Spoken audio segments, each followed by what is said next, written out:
は天王寺です。三条線ひまわり、鶴橋、小学校線、阪和線、関西空港線と、京成線、北口線の乗り換えです。天王寺を出ますと、次は新宮に停まります。携帯電話のご協力でお願いします。優先座席と手間にしては、一定をお聞きください。次のところでは、このものにしていただき、通話はご利用ください。皆様のご協力をお願いします。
今日も JR 西日本をご利用くださいましてありがとうございました。まもなく天王寺です。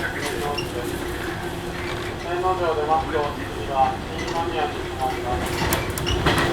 お忘れ物、落とし物、車載の点をお気をつけください。南側に手を触れますと左に止まる恐れがあります。ドアから手を離してお待ちください。まもなく天王寺に到着します。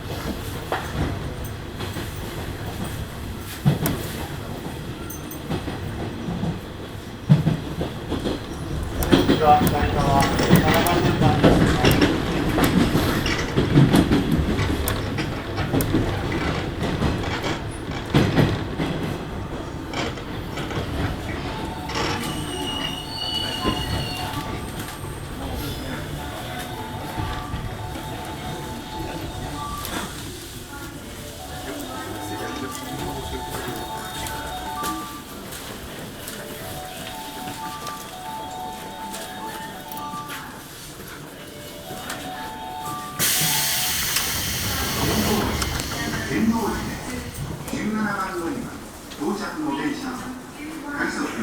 JR 難波行きです。